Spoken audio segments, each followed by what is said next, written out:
ராஜராஜேஸ்வரியான அம்பாளோட பரம கருணா கட்டாட்சத்தோடைய கூட்ட இந்த காமரூப க்ஷேத்திரத்துக்கு நாம் வந்திருக்கோம். இந்த க்ஷேத்திரத்துக்கே வந்து நாம் அம்பாளை தரிசனம் பண்ணுறது அப்படிங்கிறது அவளோட பரம கருணை தான். இல்லைன்னா இந்த க்ஷேத்திரத்துக்கு யாருமே வர முடியாது. அம்பாள் யார் நினச்சிருக்காளோ அவள் மாத்திரம்தான் இந்த க்ஷேத்திரத்துக்கு வர முடியும். க்ஷேத்திரத்தோட எல்லை வரைக்கும் வந்து உள்ளுக்குள்ளே வர முடியாத போனவா நிறைய பேர் உண்டு. அதாவது எல்லா வரைக்கும் வந்துட்டு அவளுக்கு ஏதான ஒரு அசம்பாவிதம் வந்துடும், உள்ளுக்குள்ளே நுழைய முடியாது, அப்படியே திரும்பி போயிடுவா. அந்த மாதிரி இருக்கிறவா எல்லாரும் இருந்திருக்கா. அப்படி இருக்கும் பொழுது பரதேவதையோட கருணையோடே நீலாச்சல பர்வதத்துக்கு நாம் வந்திருக்கோம். நீலாச்சல பர்வதத்திலே உச்சியிலே விளங்கக்கூடிய ஸ்தானம் சாட்சாத் தசமகா வித்யைகளிலே 4வது மகாவித்யா ஸ்வரூபத்திலே விளங்கக்கூடிய புவனேஸ்வரியோட ஸ்தானம் இது.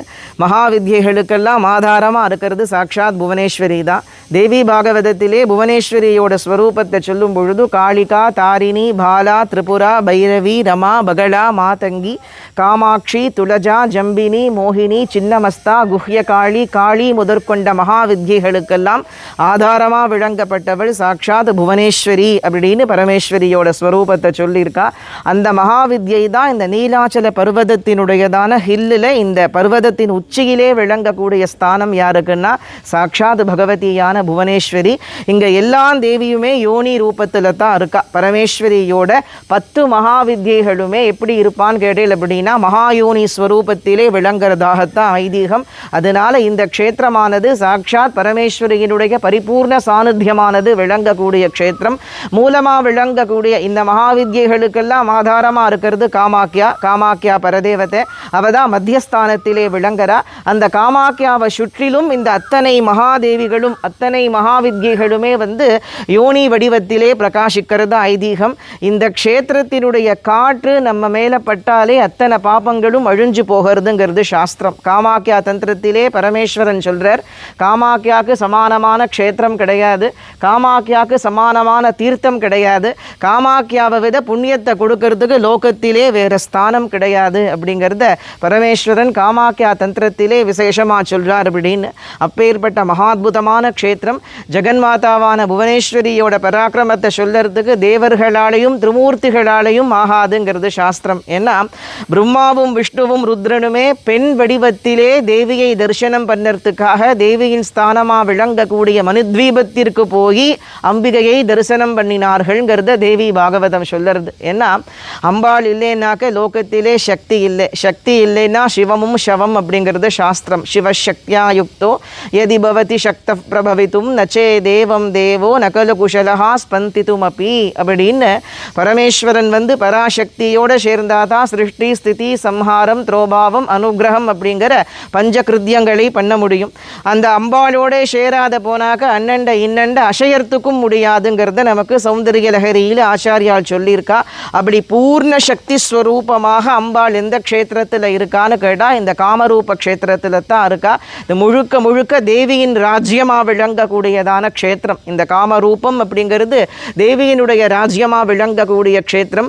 பிரம்மாவையும் விஷ்ணுவையும் ருத்ரனையுமே ஜெகன்மாதாவான புவனேஸ்வரி ஸ்திரீ ரூபத்திலே மாற்றினாள் அப்படிங்கிறது சாஸ்திரம். அப்போது சக்திக்கு மேலே லோகத்திலே வேற ஒன்றுமே கிடையாது. அவா கூட புருஷ ரூபத்திலே இருந்து அம்பாளை தரிசனம் பண்ண முடியலை. மனுத்வீபத்துக்கு வெளியில தான் நின்னாளாம். சுதா சுந்தோர் மத்தியே சுரவிடபி வாட்டி பரிவிருத்தே மணித்வீபே நீப உபவனவதி சிந்தாமணி கிருஹே அப்படின்னு அமுத கடலுக்கு மத்தியத்திலே சிந்தாமணி கிரகத்திலே ஸ்ரீசக்கரத்தினுடைய மத்தியத்திலே பஞ்ச பிரம்மாசனத்திலே பகவதியான புவனேஸ்வரி இருக்கான்னு சொல்கிறா. அந்த அம்பிகையை தரிசனம் பண்ணுறதுக்கு பிரம்மா விஷ்ணு ருத்ரன் 3 பேரும் போகிறா. அப்போ போகும்பொழுது என்ன ஆகிறதுன்னு கேட்டாக்க அங்கே எல்லோருமே யோகினி கூட்டங்களாக தான் இருக்கா. எப்படி எங்கள் இப்போ வந்திருக்கிற குரூப்பில் நாங்கள் 2 பேர் மாத்திரம் தான் புருஷாள் இருக்கோம், மற்றவா எல்லோரும் ஸ்திரீகளாக இருக்கிற மாதிரி அவள் 3 பேரும் அந்த அம்பாளோட ஆலயத்திற்கு வெளியில் நிற்கிறா, மனுத்வீபத்துக்கு வெளியில் நிற்கிறா. எல்லோருமே பொம்நாட்டிகளாக இருக்கா, ஸ்திரீகளாக இருக்கா, புருஷாலே இல்லை.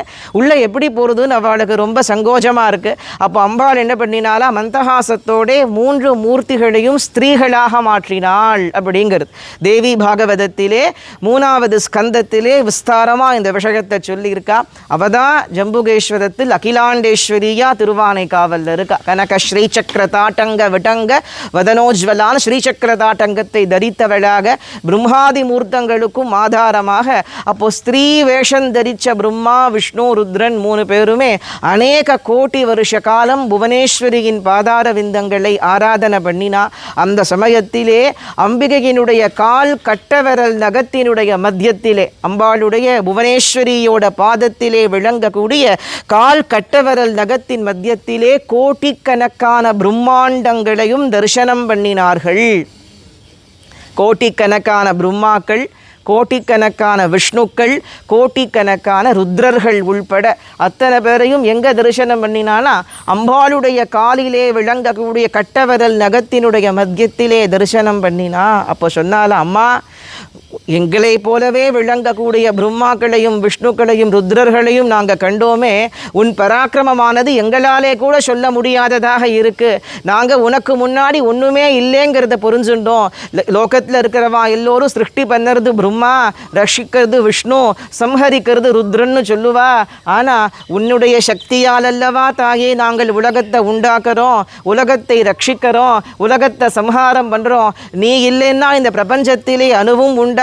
எங்களை போல விளங்கக்கூடிய கோட்டிக்கணக்கான பிரம்மாக்களையும் விஷ்ணுக்களையும் ருத்ரர்களையும் சிருஷ்டித்து உனக்குள்ளே ஒடுக்கி கொள்ளக்கூடியவளும் சாட்சாத்து நீயே அப்படின்னு உன் பராக்கிரமமானது எங்களுக்கு இப்போதான் தெரிஞ்சது.